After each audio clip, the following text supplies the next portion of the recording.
बिस्मिल्लाहिर्रहमानिर्रहीम। अस्सलाम वालेकुम। मैं हूं नाज़िया खान। नाज़रीन, वज़ीर आज़म मोहम्मद शहबाज शरीफ इस वक्त मुत्तहिदा अरब अमारात के दौरे पर है। एक आला सतह का वफ़द भी वज़ीर आज़म के साथ है। इंतखाबात के बाद वज़ीर आज़म का मुत्तहिदा अरब अमारात का ये पहला दौरा है। इंतहाई अहमियत का हामिल है जनाब ये दौरा। और कुछ देर कबल वज़ीर आज़म ने खिताब भी किया। पाकिस्तान और UAE IT कंपनीज़ की शराकतदारी से मुतल्लिका एक राउंड टेबल सेशन था, उससे अपने खिताब में वज़ीर आज़म ने अपनी हुकूमत का जो फोकस इस 2.5 माह में रहा है, इस अरसे के दौरान जब से उन्होंने ये इक़्तिदार संभाला है और अब जो आगे फोकस रहेगा, उस हवाले से उन्होंने दोबारा अपने आज़म का अयादा किया। उनका ये कहना था कि इस 2.5 माह में मेरा तमाम तर फोकस इंफॉर्मेशन टेक्नोलॉजी के फ़रोग़, ज़राअत, तवानाई, मादनियात, इंडस्ट्री, बरामदात, स्किल के फ़रोग़ और ख़ास तौर पर पाकिस्तान के नौजवान जो कि इस पूरी आबादी का 60% हैं, बहुत बड़ा और बहुत अहम कीमती सरमाया हैं, उनको कैसे फ़ाल बनाया जा सकता है, तमाम तर फोकस उसी पर है। और ख़ास तौर पर उन्होंने ये कहा कि पाकिस्तान कर्ज नहीं सरमायाकारी चाहता है और इसीलिए वो यहाँ पर मौजूद है। वो चाहता है कि UAE की सरमायाकार जो है वो पाकिस्तान आए, उनको तमाम तर सहूलियात जो है वो दी जाएंगी। आज प्रोग्राम के पहले हिस्से में हम UAE और पाकिस्तान के ताल्लुकात के हवाले से बात करेंगे। किस तरह से इन ताल्लुकात को फ़रोग़ दिया जा सकता है, मईशत के लिए मौजूदा हुकूमत की जो पॉलिसीज़ हैं उनको कैसे वो आगे बढ़ा रही है, और जो गल्फ़ कंट्रीज़ हैं जिसमें UAE सरफ़हरिस्त और दीगर कंट्रीज़ हैं, उनके साथ चूँकि पाकिस्तान की जो है वो अलाइनमेंट बहुत अच्छी है, तो कैसे हम उनके साथ आगे बढ़ सकते हैं और कैसे इसको जो है हम वसअत दे सकते हैं। प्रोग्राम के हिस्से में हम इसी पे बात करेंगे। मेरे पैनलिस्ट मुझे इस्लामाबाद और लाहौर स्टूडियो में ज्वाइन कर चुके हैं, उनका तारुफ करवा देती हूँ। इस्लामाबाद में मुझे ज्वाइन कर रही हैं शनीला अमार साहिबा, डॉक्टर फारूक आदिल साहब, बाबर गौरसी साहब, आप तीनों को मैं वेलकम कहूँगी। लाहौर में हमारा साथ देंगे मोहम्मद नौशाद अली साहब, सज्जाद अनवर साहब, आप दोनों को भी सर वेलकम कहूँगी। शनीला, वज़ीर आज़म का दौरा मुत्तहिदा अरब अमारात बैरूनी सरमायाकारी और माशी बहाली के लिए मौसर सिफारतकारी की पॉलिसी का तसलसल है। बिल्कुल, देखें जो नवाज़ लीग की हुकूमत है ना, उनकी एक पॉलिसी होती है जिसमें ये होता है कि इकॉनमी को बेहतर करना है। वो जब भी इक़्तिदार में आते हैं, उनका सबसे पहला जो मद्दे नज़र होता है कि वो ये होता है कि हमने इकॉनमी को बेहतर करना है, मुल्क के अंदर बिज़नेस लोगों के ग्रो करें, उससे एम्प्लॉयमेंट जनरेट हो। जब लोगों को एम्प्लॉयमेंट जनरेट होगी, उनको नौकरियां मिलेगी, उनकी बाइंग पावर बेहतर होगी, तो ऑटोमेटिकली आपकी महंगाई के अंदर कमी आती जाएगी। जाहिर है, जब कुछ बंदा कोई चीज़ खरीद सकता है तो फिर उसके लिए ये जो गुर्बत की सतह से जो नीचे लोग होते हैं उनको आपने ऊपर लेके आना होता है। तो उसके लिए हमेशा अगर आप देखें तो पहले भी वो सरमायाकारी के ऊपर बहुत ज़्यादा फोकस करते थे। CPEC उसी की एक कड़ी है कि CPEC के जरिए उन्होंने चाइना को जो था पाकिस्तान के अंदर रागिब किया कि आप आएँ और आके यहाँ पे इन्वेस्टमेंट करें, इंफ्रास्ट्रक्चर बेहतर करेंगे, पोर्ट और शिपिंग के अंदर आप करें, IT के अंदर आप करें, पावर प्लांट जो हमारे उसके अंदर आप आके इन्वेस्टमेंट करें। जो टर्की की कंपनियां थी उनके साथ उन्होंने ये काम जो है शुरू किया, सऊदी अरब के साथ, UAE के साथ उन्होंने पिछले दौरे हुकूमत में भी किया और अब आके भी ये वही उसी को कंटिन्यू कर रहे हैं, उसी का प्रोसेस चल रहा है। देखिए UAE के साथ बड़े पुराने ताल्लुकात हैं पाकिस्तान के, और इस वक्त भी UAE पाकिस्तान के अंदर जो है वो सरमायाकारी कर रहा है, कम्युनिकेशन के अंदर है, बैंकिंग सेक्टर के अंदर है, एग्रीकल्चर सेक्टर के अंदर उनकी है। अब वो IT के अंदर बहुत ज़्यादा जो है वो इन्वेस्टमेंट करना चाहते हैं और उनके बिलियंस ऑफ डॉलर की उन्होंने करनी है, जिसमें से कुछ चंक पाकिस्तान की तरफ भी आएगा। और पिछले हालिया दिनों में हमने देखा कि पाकिस्तान की IT की एक्सपोर्ट जो है वो बढ़ रही है। उसके अलावा मीट की जो एक्सपोर्ट है UAE को भी हमारी काफ़ी ज़्यादा, तो मीट की एक्सपोर्ट भी इस महीने में हमारी काफ़ी ज़्यादा बढ़ी है। यानी कि पाकिस्तान में एक्सपोर्ट बढ़ रही है, जो इम्पोर्ट है उसका डिक्लाइन आ रहा है, करंट अकाउंट सारा हमारा जो है कम हो रहा है। देखिए, आपने यहाँ तो ये है कि आप कर्जे लें, कर्जे लेके मुल्क को चलाते रहें, या जैसे UAE ने हमारी हेल्प की, अपने 3 अरब डॉलर जो थे उन्होंने डिपॉजिट करवाए पाकिस्तान के अकाउंट के अंदर हमारे फॉरेन रिजर्व्स को बेहतर करने के लिए। यहाँ तो हम उसकी तरफ जाएं, यहाँ फिर हम बिजनेस करें, हम दुनिया को लेके यहाँ पे आए, वो इन्वेस्टमेंट करें, उसके जरिए यहाँ पे डॉलर्स आएंगे, आपका डॉलर का रेट कम होगा, उसके साथ जुड़ी हुई जो आपकी बिजली है, गैस है, पेट्रोल है, उनकी कीमतें कम होगी, तो उससे भी महंगाई जो है वो नीचे आनी शुरू हो जाएगी और हमें इधर उधर कर्जे नहीं मांगने पड़ेंगे। जो हम कर्जे लेने के लिए जाते हैं 2 अरब 3 अरब 4 अरब, अगर उतने की सरमायाकारी यहाँ पे होनी शुरू हो जाएगी तो उसे बहुत फर्क पड़ेगा। इसी वजह से SIFC जो बना है उसका काम यही था कि फैसिलिटेट करें जो इन्वेस्टमेंट यहाँ पे आनी है, जो इन्वेस्टर आ रहा है, ये जो रेड टेपिज्म है, बाबुओं के चक्रों में वो फंस जाते हैं और उससे फिर जब वो निकल नहीं पाते हैं तो इन्वेस्टर यहाँ से भाग रहा होता है। Exactly. दूसरा ये कि Facilitate करना टूरिज्म उसका में मकसद है। पाकिस्तान, देखिए अभी कल ही खबर आई है कि टूरिज्म में पाकिस्तान की 10-20 दर्जे है बेहतरी आई है, यानी कि टूरिज्म के अंदर भी यहाँ पे इन्वेस्टमेंट के बहुत ज़्यादा आगे जाके अपॉर्चुनिटी निकल रही है। तो वज़ीर आज़म साहब का फोकस ही इसी के ऊपर है। पहले वो सऊदी अरब गए हैं, यूएई गए हैं, उन्होंने आगे चाइना भी जाना है, उसके बाद वो जो कार्स की कंट्रीज़ हैं सेंट्रल एशिया वगैरह, वो वहाँ पे भी जाएंगे।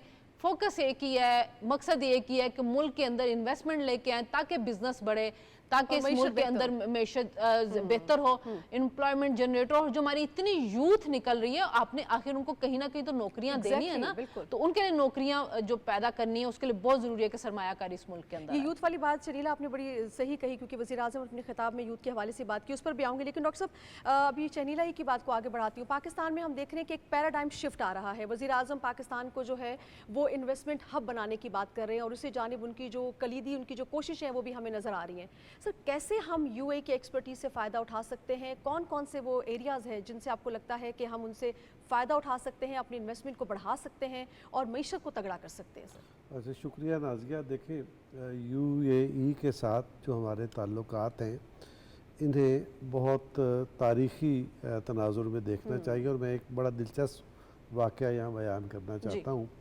वो ज़माना जब ये अरबों ने तेल बंद किया वेस्ट की तरफ और एक ख़ास सिचुएशन पैदा हुई, तो किसी जर्नलिस्ट ने पूछा शेख ज़ायद बिन सुल्तान मरहूम से कि जो कुछ आप कर रहे हैं तो आप तो भूखों मर जाएंगे।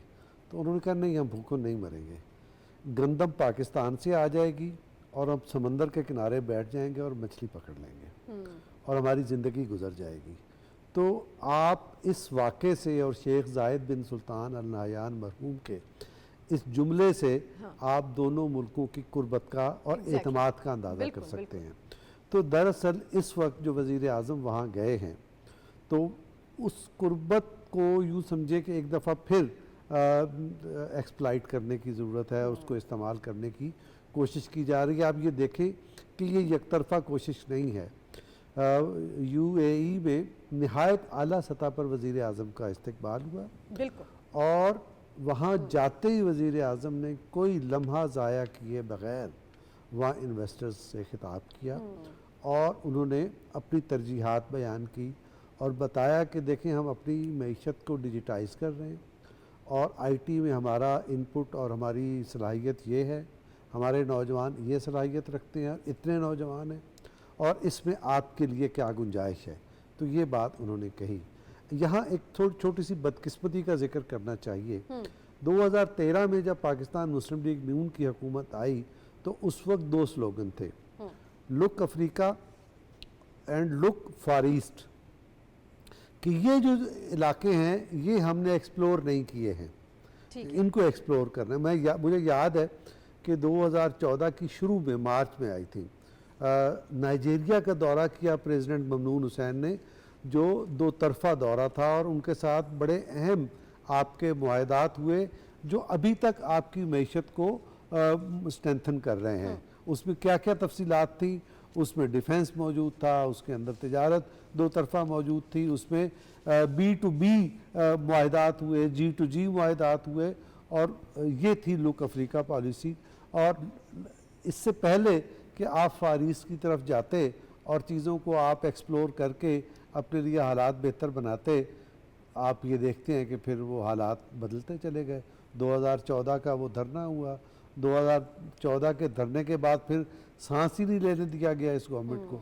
तो अब अगर हम वो उस रफ्तार पर और उस पॉलिसी पर चलते रहते, वो कामयाब होने दी जाती, तो आज हमारी फुटिंग बहुत साउंड होती और किसी हमारे हमसाया दुश्मन को ये कहने की और ये फप्ती कसने की ज़रूरत ना होती कि इनको दो वक्त की रोटी के लाले पड़े हुए हैं, हमारे लिए ये कोई मसला नहीं है, ये ना होता।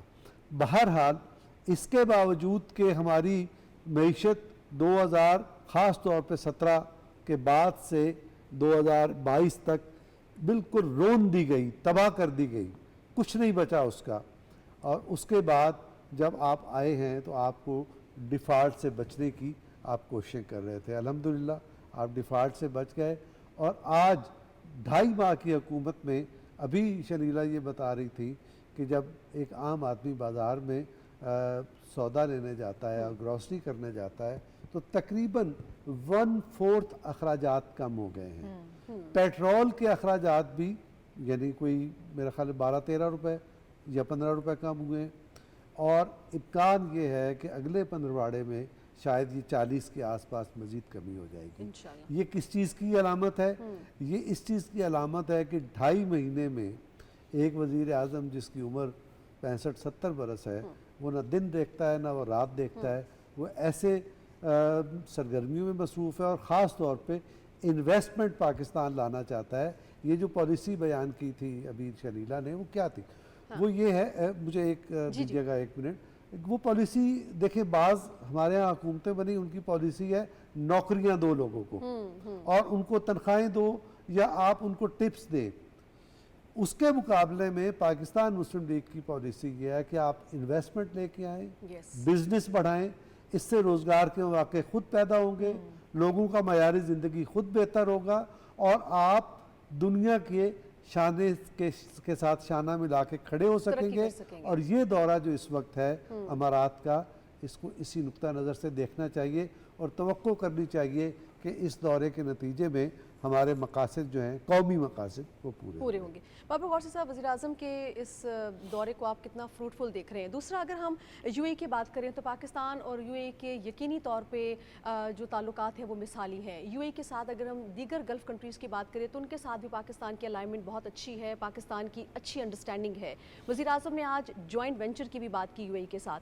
यूएई हो या दीगर गल्फ़ कंट्रीज़ हो, उनके साथ हम अपने जॉइंट वेंचर को किस हद तक बढ़ा सकते हैं तिजारत के फ़रोग़ के हवाले से, सरमायाकारी के हवाले से? क्योंकि वज़ीर आज़म ने कहा कि हुकूमत का काम जो है वो कारोबार करना नहीं है बल्कि फैसिलिटेट करना है सरमायाकारी के फ़रोग़ के लिए या दीगर मामलात में, ताकि कारोबार फले फूले और मुल्क तरक्की कर सके। तो इसको हम कैसे आगे बढ़ा सकते हैं? देखिए नाज़िया, जो दौरा है मुत्तहिदा अरब अमारात का, ये वो अच्छा दौरा है और जिस तरह डॉक्टर साहब ने कहा कि हाई ऑफिशियल्स ने उनका इस्तकबाल किया, इससे भी आपको पता चल जाता है कि अगला मुल्क आपके साथ कितनी अच्छी दोस्ती चाहता है। जब हाई ऑफिशियल्स आते हैं तो इसका मतलब है कि वो चाहते हैं कि जो हमारा मेहमान आ रहा है वो हमारे लिए ख़ास है। और आज जो प्राइम मिनिस्टर की स्पीच थी वो ज़रा डिफरेंट स्पीच थी, अगर आपने भी यकीनन सुनी होगी। उन्होंने कहा कि हम आपके साथ अब सिर्फ़ और सिर्फ तिजारत करना चाहते हैं, हम कुछ कॉल लेकर नहीं आए, हमने कुछ कॉल तोड़ दिए हैं। तो ये एक बहुत अच्छी बात है और ये मैं समझता हूँ कि पहली दफ़ा जाके प्राइम मिनिस्टर ने ये बात की है और बहुत अच्छी बात की है।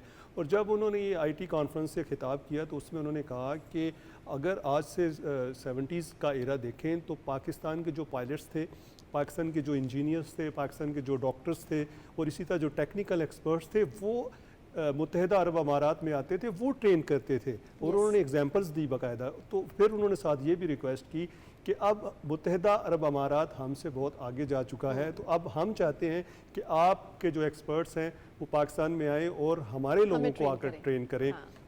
दूसरी बात यह है कि अब चूँकि दुनिया ग्लोबल विलेज है और तमाम की तमाम जो दुनिया, उनका एक ही फोकस अब रह गया है कि हमने अपनी इकोनॉमीज़ को कैसे बेहतर करना है।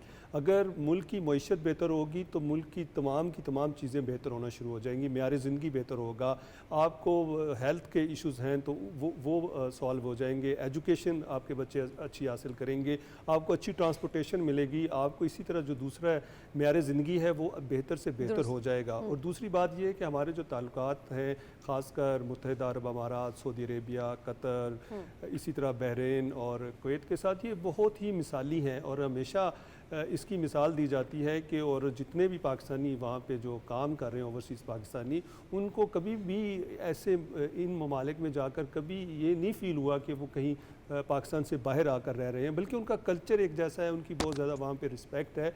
तो उसका क्रेडिट भी यकीनन हमारी जो लीडरशिप है उसको जाता है।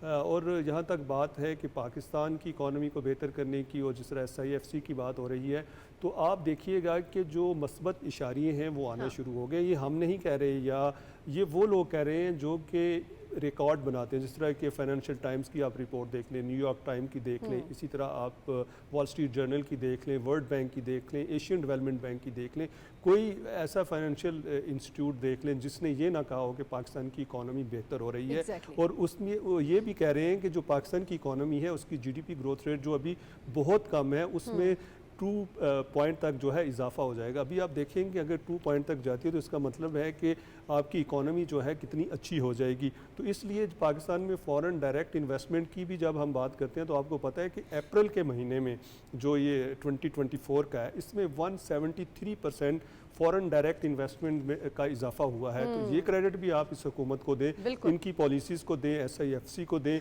और तमाम जितने स्टेक होल्डर्स हैं वो एक सफ़े पे, जो हम कहते हैं ना एक सफ़े पे आपको नज़र आ रहे हैं कि कोई ऐसा फरीक नहीं है जो कि अपनी तरफ से जाके ये कोई एफर्ट नहीं कर रहा। हर फरीक अगर किसी दूसरे मुल्क में जाता है तो उसका एक ही फोकस होता है कि किसी तरीके से आए पाकिस्तान में आकर इन्वेस्टमेंट करें। और दूसरी ये बात है कि जो कंपनीज या आप देखें ममालिक पाकिस्तान में आकर इन्वेस्टमेंट करेंगे तो उनको जो प्रॉफिट मार्जिन है वो एज़ कम्पेयर टू जितने भी हमारे रीजनल कंट्रीज़ हैं या साउथ एशिया के कंट्रीज़ हैं, पाकिस्तान में ज़्यादा प्रॉफिट मार्जिन है, क्योंकि पाकिस्तान में चीप लेबर भी है।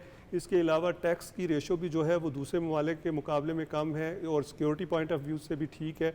तो इसलिए ये लगता है कि जो प्राइम मिनिस्टर हैं जिस तरफ जा रहे हैं, आपको बहुत जल्द और अच्छी खुशखबरियाँ भी मिलेंगी। जिस तरह शनीला ने कहा कि अभी वो इसके बाद चाइना भी जाएंगे, तो चाइना भी पाकिस्तान में बहुत सी बड़ी इन्वेस्टमेंट करने जा रहा है। वहाँ तो ये कहा जा रहा है कि 20 से 25 बिलियन डॉलर्स की। तो जब इस तरह की इन्वेस्टमेंट पाकिस्तान में होंगी तो आप देखिएगा पाकिस्तान की इकोनॉमी फ्लरिश करेगी। अच्छी खबरें आ भी रही हैं और मजीद इंशाल्लाह ताला आवाम को सुनने को भी मिलेंगी। मोहम्मद नौशाद साहब, सर मैं बाबर गौसी साहब के ही इस पॉइंट को आगे बढ़ाऊंगी। अभी उन्होंने SIFC की बात की और हुकूमत की पॉलिसीज़ की बात की, तो हम बैरूनी सरमायाकारी के हवाले से जो SIFC का किरदार है सर वो नहायत अहम भी है और कलीदी भी है। पाकिस्तान में बराह रास्त जो गैर मुल्की सरमायाकारी है, अप्रैल के दौरान 172 यानी कि 172% उसमें इजाफा देखने को मिला है। गैर मुल्की सरमायाकारी में 131.9 मिलियन डॉलर से ये बढ़ी है और 358.84 मिलियन डॉलर हो गई है। सर ये किस कदर खुशाइंद और हौसला अफजा बात है, और हमारी डायरेक्शन किस ठीक है जो आप समझ रहे हैं अभी तक जो इकदाम लिए गए हैं?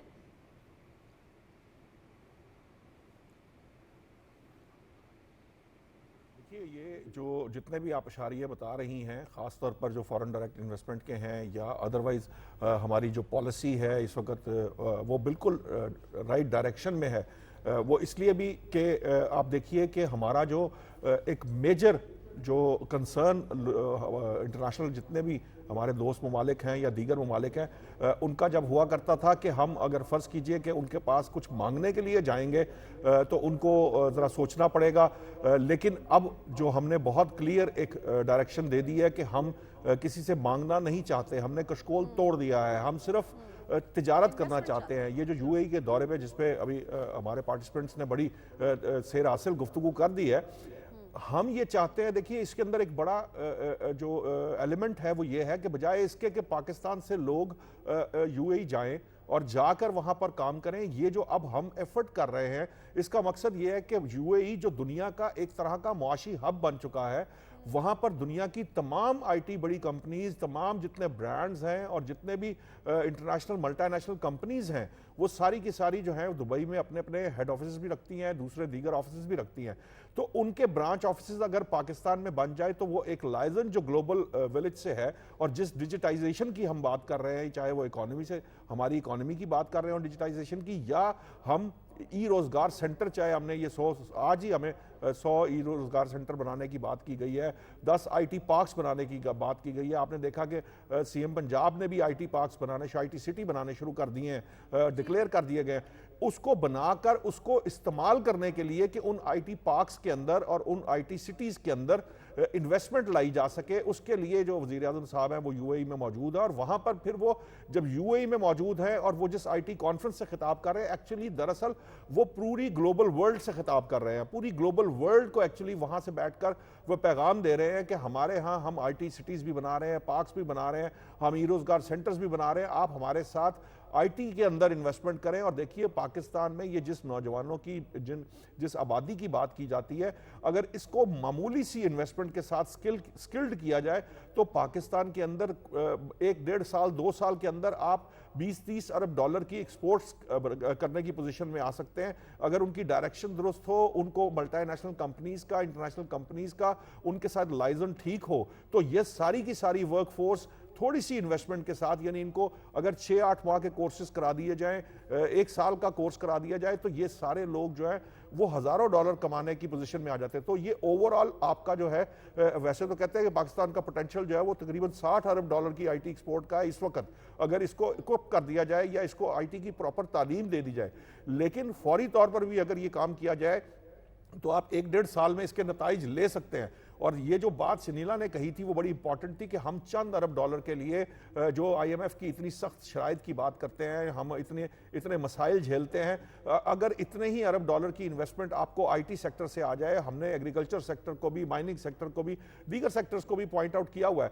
لیکن یہ جو ایک خاص یو اے ای کا دورہ ہے, اس کا ایک خاص پرسپیکٹو تھا کہ جو فیسلٹیز ہم پاکستان میں آفر کر رہے ہیں وہ یو اے ای کے اس آئی ٹی کانفرنس کے ذریعے پوری گلوبل ورلڈ کو بتائی جائیں, اور پھر ان کے وہ جو ایکسپرٹس وہاں موجود ہیں جن میں ہمارے پاکستانی بھی ہیں, کچھ دوسرے ممالک کے لوگ بھی ہیں, وہ اپنے برانچ آفیسز یہاں کھول کے ایک کنیکٹیوٹی ڈیولپ کر دیں, ایک طریقہ کار ڈیولپ کر دیں جس کے ذریعے یہاں کا جو نوجوان ہے وہ اس میں اپنا حصہ ڈال سکے, تاکہ پوری دنیا کے اندر جو بھی آئی ٹی پہ کام ہو رہا ہے, جو لیٹسٹ کلاؤڈ ٹیکنالوجی ہے, دوسری ٹیکنالوجیز ہیں وہ جو آ رہی ہیں, جو یو اے ای تک پہنچ چکی ہے لیکن پاکستان میں نہیں آ پائیں فار سم ریزنز, ہمارے یہاں دہشت گردی, دیگر مسائل جن کی وجہ سے ہماری انٹرنیشنل اور ملٹی نیشنل کمپنیز جو ہیں دنیا کی وہ پاکستان ڈائریکٹلی براہ راست نہیں آنا چاہتی یا آفس نہیں بنانا چاہتی, تو وہ یو اے ای کے تھرو ہم ان کو راؤٹ کر لیں, اور راؤٹ کر کے ہم وہ سارا کام جو کوئی اور ملک کر رہا ہے وہ پاکستان بھی کرنے کی پوزیشن میں.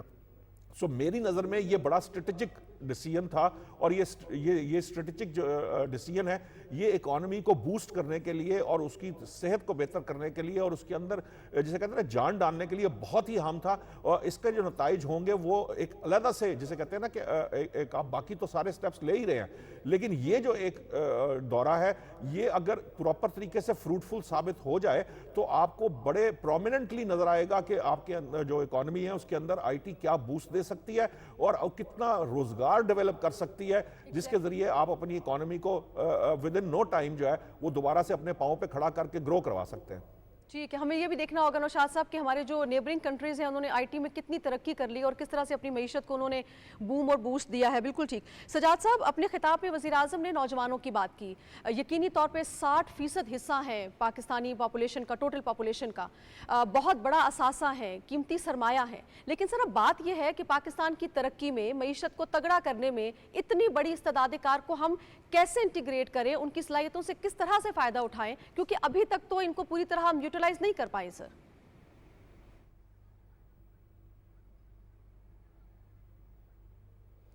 بالکل ٹھیک کہا آپ نے نازیہ, اگر ہم ان کو یوٹیلائز کر لیتے تو یہ جو پاکستان میں ایک پولیٹیکل ڈس اورینٹیشن ہم نے دیکھی ہے پچھلے 5-6 سالوں میں یوتھ کے حوالے سے, وہ ہم دیکھنے میں نہ آتی اور یوتھ ہماری ایک رسپانسبل رول پلے کر رہی ہوتی.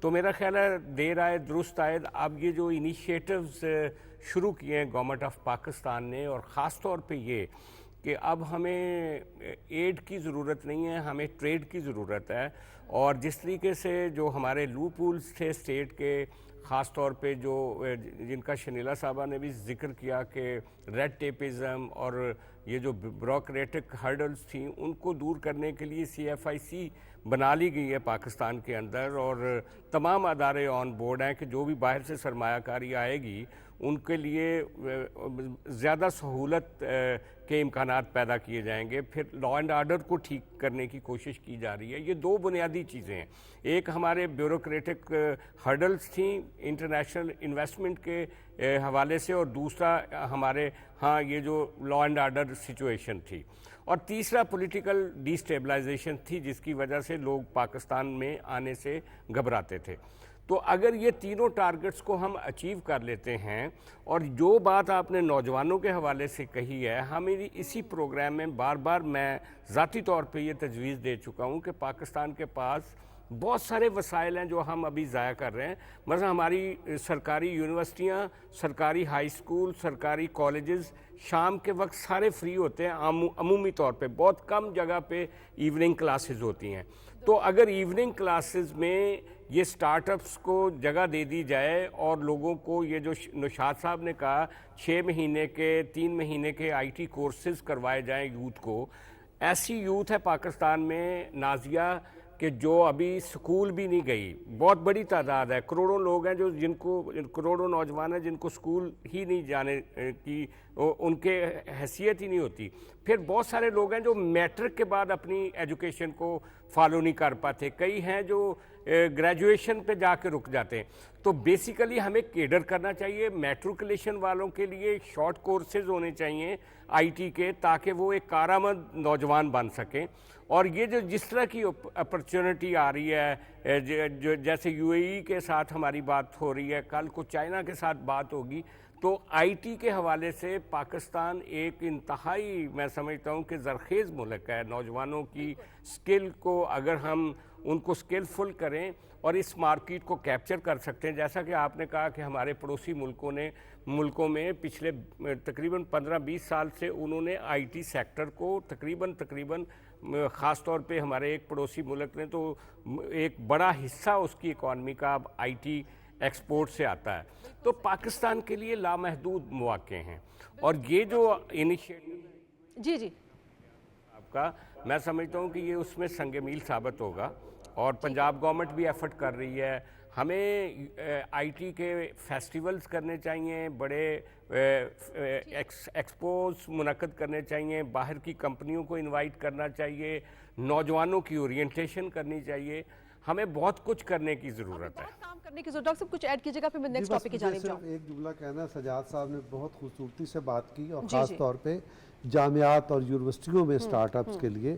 تو میری معلومات کے مطابق میں نے بعض جامعات میں خود دیکھا ہے کہ سٹارٹ اپس کے لیے شعبے بنے ہوئے ہیں، لیکن ان کی حیثیت یوں سمجھے کہ کاغذی کارروائی تو وہ پوری کر رہی ہے، لیکن وہ پریکٹیکلی جتنے متحرک ہونا چاہیے اور جتنا بزنس کو فروغ دینے میں ان کا کردار ہونا چاہیے وہ نہیں ہے. تو میرے خیال میں ایچ ای سی اور وزارت تعلیم اس پر توجہ دے تو ہم کافی آگے جا سکتے ہیں. بالکل ٹھیک. ڈاکٹر صاحب کسی پوائنٹ کے ساتھ ناظرین اب ہم دوسری ٹاپک کی جانب جائیں گے اور بات کریں گے موجودہ حکومت کی جو مؤثر قانون سازی ہے جو کہ سوشل میڈیا کی جو ریگولرائزیشن کے حوالے سے ہے، جس میں فیک نیوز ہو، پروپیگنڈا ہو، مس انفارمیشن ہو یا ڈس انفارمیشن ہو، یا حتیٰ کہ عزت کے حوالے سے جو معاملات ہیں اس کو کس حد تک قابو میں کیا جا سکتا ہے، کنٹرول کیا جا سکتا ہے، اس حوالے سے حکومت جو ہے مؤثر قانون سازی جو ہے وہ کر رہی ہے. حتیٰ کہ عزت کا آپ کو پتہ ہے کہ بل بھی پاس ہو چکا ہے پنجاب اسمبلی، اس حوالے سے مختلف آوازیں بھی اٹھائی جا رہی ہیں. پروگرام میں اس حوالے سے بھی بات کریں گے. خاص طور پر آج ہم یہ بھی دیکھیں گے ناظرین کہ جب ہم بات کرتے ہیں نا اظہار رائے کی، تو ہمیں یہ بھی دیکھنا ہوگا کہ مہذب معاشروں میں اس قسم کی کوئی گنجائش نہیں ہے کہ آپ جو ہے وہ مدر پدر آزاد اپنی ہر بات جس انداز میں چاہیں کر دیں اور آپ کی کوئی پوچھ گچھ کرنے والا نہ ہو. کسی بھی معاشرے میں اس طرح کی چیزوں کی اجازت نہیں دی جا سکتی، اور وہاں پر یہ جرت تو کیا یہ تصور بھی نہیں کیا جا سکتا، کیونکہ وہاں پر قانون بہت سخت ہے اور وہاں پر سزائیں دی جاتی ہیں. یہی وجہ ہے کہ وہاں پر سوشل میڈیا کی جو پلیٹ فارمز ہیں ان کو بڑے نپے تلے انداز میں، بڑے پازیٹیو وے میں استعمال کیا جاتا ہے. لیکن انفارچونیٹلی پاکستان میں یہ چیز نہیں ہے. یہی وجہ ہے کہ آپ دیکھ رہے ہیں کہ ریسنٹ پاسٹ میں جتنی پولرائزیشن پولیٹیکل حوالے سے ہم نے سوشل میڈیا کے تھرو جو ہے وہ گرو اس کو ہوتے دیکھا، وہ شاید اس سے پہلے ہمیں اس کی مثال نہیں ملتی. اب یہ وقت آ گیا ہے کہ شاید اس حوالے سے قانون سازی کو حتمی مراحل سے نہ صرف گزارا جائے بلکہ پریکٹیکلی اس کو بھی ہم ہوتا دیکھیں تاکہ معاشرے میں جو ہے وہ سدھار آ سکے. اسی حوالے سے ہم بات کرنے جا رہے ہیں. شنیلا، سب سے پہلے میں آپ ہی سے بات کروں گی، مادر پزا آزاد سوشل میڈیا کو کیسے روکا جائے؟ حکومت پیکا قانون کو مؤثر بنانے کے لیے کوشاں ہے، کیا فیک نیوز کے خلاف مطلوبہ نتائج حاصل ہو پائیں گے؟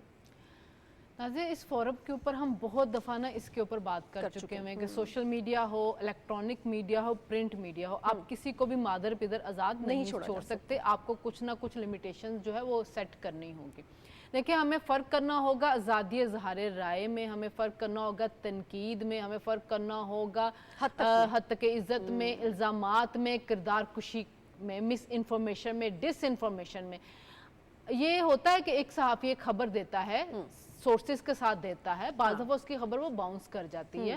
یہ چانسز رہتے ہیں آپ کے اس کے اندر، اور وہ صحافی کے پاس اپنے سورسز ہوتے ہیں جس سے وہ اپنی سٹوری کو سپورٹ کرتا ہے. لیکن سوشل میڈیا کے اوپر ہم نے یہ دیکھا ہے کہ وہ ذرائع کر کے ایسی خبریں دے دی جاتی ہیں جس کا نہ سر ہوتا نہ پاؤ ہوتا، لوگوں کی کردار کشی کی جا رہی ہوتی ہے. پھر اپنے ایک مخصوص پارٹی اپنے لیڈر کی محبت میں کہ کسی بھی صحافی نے ان کے اوپر تنقید کر دی تو وہ اس کی کردار کشی شروع کر دیتے ہیں، اس کو گالیاں دے رہے ہوتے ہیں، اس کی جو ڈیجیٹل رائٹس ہیں اس کی بریچ کر رہے ہوتے ہیں.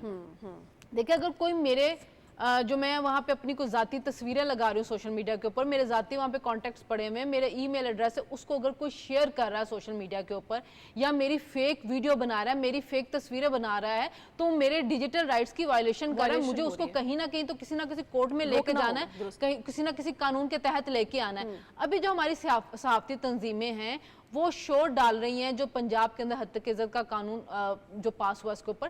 पहली तो बात है कि जो सहाफती तंजीमें उनको खुद ही कोई ना कोई कानून साजी कर लेनी चाहिए थी, उनको खुद ही फिल्टर कर लेना चाहिए था, उनको खुद ही अपनी सफों से उन काली भेड़ों को निकाल देना चाहिए था कि जो रोज प्रोपेगेंडा करते हैं, जो रोज फेक न्यूज देते हैं, वो उनसे लाताल्लुक का इजहार करते हैं। ये प्रेस क्लब्स किस लिए होते हैं, ये सहाफती तंजीमें किस लिए होती है, लेकिन हमने ऐसा होते हुए नहीं देख रहे हैं।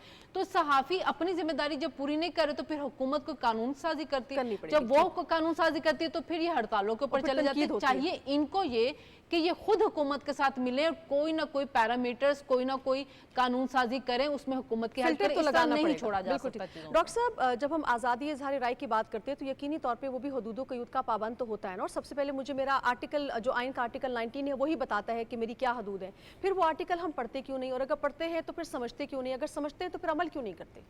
अच्छा, नहीं, पढ़ते भी हैं, समझते भी हैं, जानते भी हैं बहुत सारे लोग, लेकिन वो जो इस वक्त पॉलिटिकल पार्टीज़ जो हैं वो पॉइंट स्कोरिंग से आगे नहीं जाना चाहती, वो पॉइंट स्कोरिंग करनी चाहती हैं और वो हुकूमत के ऊपर हैमरिंग करती हैं। तो ये उनकी एक आदत है। आपको मालूम है कि जब आप हुकूमत में थे तो यही काम कर रहे थे, इससे ज़्यादा सख्त काम कर रहे थे, बल्कि गैर इंसानी सतह पे जाके कर रहे थे। तो आज अगर कोई चीज़ कायदे में लाने की कोशिश की जा रही है तो आप खड़े हो गए। अच्छा, अब ये एक बहुत बारीक फ़र्क है, इसको समझना चाहिए कि ये जो कानून पंजाब में बना है, हाँ, या इम्कानी तौर पे जो फेडरल गवर्नमेंट बनाएगी, हाँ, जिस पर हम डिस्कस कर रहे हैं, क्या वो जर्नलिस्ट के खिलाफ है? मैं ये समझता हूँ कि नहीं। कैसे? वो यूँ कि 2014 में हमारे यहाँ ख़ास तौर पे 2014 एक ख़ास साल है, एक ऐसी मखलूक वजूद में आई पाकिस्तान में जो न कानून को तस्लीम करती है, न वो अखलाकी अक़दार की पाबंद है, वो माँ बहन की हुर्मत की भी नहीं है वो रवादार करने की। वो ऐसे ऐसे अल्फाज बोलते चले जाए। पाकिस्तान की बेशतर ख़वातीन जर्नलिस्ट जो हैं उनकी विक्टिम है। जी। अच्छा, अब अल्फाज बनाए, अब AI का भी वो माहिर हो गए, तो अब वही गुफ्तगू जो नाजेबा थी अब उनकी तस्वीर बनने लगी हैं। एक पहलू इसका ये है। दूसरे ये कि वो लोग हैं, ये इनका कोई ताल्लुक मीडिया से नहीं है, ये सोशल मीडिया में है, इसका कोई ताल्लुक आज़ादी इज़हार से नहीं है, ये खालिसतन हतक इज़्ज़त का मामला है। और आप इसको इसके इस कानून के ज़रिए, कानून की अमल दरामद के ज़रिए इनको लगाम डाल सकते हैं। इसका एक पहलू ये है। दूसरा पहलू इसका, बाज़ जर्नलिस्ट भी हैं, हाँ, जो इस अरसे में ग्रो किए, हाँ, उनकी सारी जर्नलिज्म का जो पूरा दौरानिया है वो इतना ही है, उनको मालूम ही नहीं कि जर्नलिज्म की नॉर्म्स क्या हैं। कल एक गुफ्तगू में हम बैठे हुए थे, वहाँ चंद जर्नलिस्टों ने मिसालें दी, जी मैंने ये स्टोरी की तो देखें उसके साथ मेरे खिलाफ मुकदमा कर दिया, लेकिन वो जीत नहीं सके और वो बाद में यही हुआ। 2 आदमियों ने इस तरह की बात की। तो मैंने सवाल किया कि जो आप जिन स्टोरीज का आप जिक्र कर रहे हैं, हाँ, क्या ये स्टोरी BBC कैरी कर सकता है? तो उनका कि नहीं। मैंने कहा क्यों?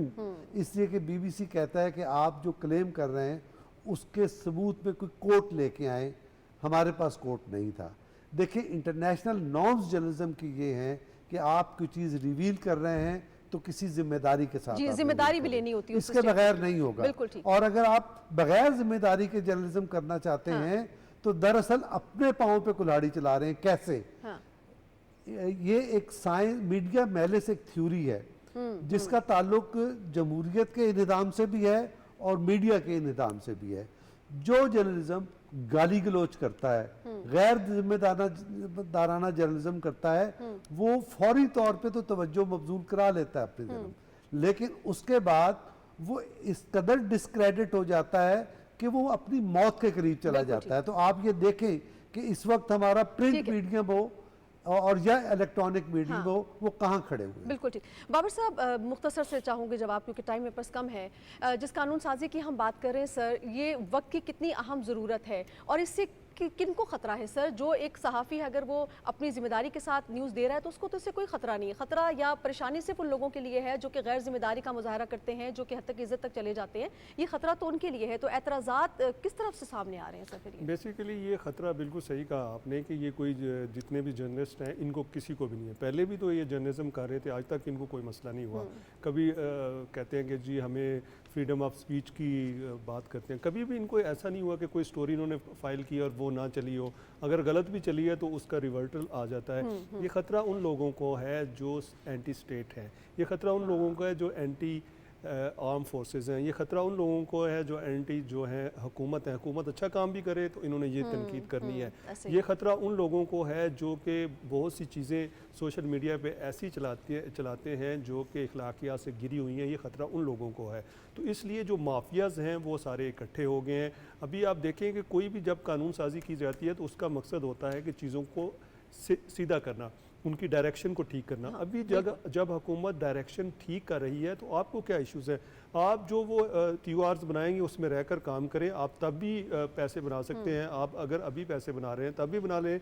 इनका सबसे बड़ा मसला ये है कि हमारी जो पॉपुलैरिटी है वो कम हो जाएगी, हमारी जो अर्निंग्स हैं वो कम हो जाएगी, और हम जिनके लिए काम कर रहे हैं वो हमें उस तरह फंडिंग नहीं करेंगे। तो ये तमाम के तमाम जो चीज़ें हैं ये उन लोगों के लिए हैं जो ठीक अपना जर्नलिज्म कर रहे हैं या जो सहाफ़ती इक़दार के मुताबिक कर रहे हैं, उनके लिए कोई मसला नहीं। बिल्कुल ठीक। सजाद साहब, सर डिजिटल मीडिया रिफॉर्म्स की बात हो रही है, सर किस कदर ज़रूरी है मौजूदा हालात जो आपके सामने है, जिस तरह से मीडिया प्लेटफॉर्म्स का जो है इस्तेमाल हो रहा है, सोशल मीडिया प्लेटफॉर्म को टूल के तौर पर इस्तेमाल किया जा रहा है, और दूसरा सर जो पीका के कवानीन है उनको मज़ीद मौसर बनाने की बात हो रही है जो कि राना सनाउल्लाह साहब ने भी की है। कितनी मदद मिलेगी सर इस जो मॉन्स्टर को कंट्रोल करने में?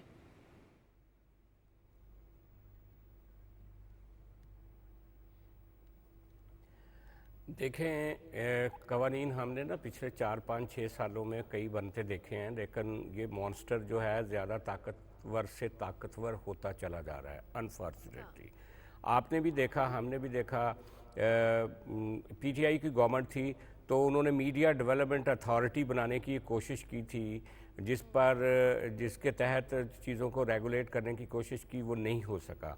उसके बाद PDM की गवर्नमेंट बनी तो मरियम औरंगज़ेब साहबा भी एक कानून लेकर आना चाह रही थी, लेकिन वो कानून भी डेडलॉक का शिकार हो गया, वो बन नहीं सका। अभी भी इस वक्त जो पंजाब गवर्नमेंट का कानून है उसके ऊपर मीडिया जो मुख्तलिफ तंजीमें हैं मीडिया की और जर्नलिस्टिक ऑर्गेनाइजेशंस हैं जितनी भी, उन लोगों को अगर मेरा ख्याल है कि ऑन बोर्ड ले लिया जाता, और उसके साथ साथ इस कानून को बनाने के लिए जैसे HRCP जैसा अदारा जो पाकिस्तान में है वो भी कह रहा है कि इसको कॉन्स्टिट्यूशन में जो हमें राइट्स दिए गए हैं, right to speak, right to opinion, वो उनके ऊपर कोई कदगन लगती नज़र आ रही। तो मेरा ख्याल है कि पंजाब गवर्नमेंट को चाहिए, और ये मुस्लिम लीग नून के मुख्तलिफ लीडर्स ने भी कल परसों बात की है कि इसको रिव्यू किया जा सकता है, उन संजीदा हलकों को बैठा के पाकिस्तान के जो मुख्तलिफ मीडिया ऑर्गेनाइजेशंस हैं उनको भी बैठा के इसको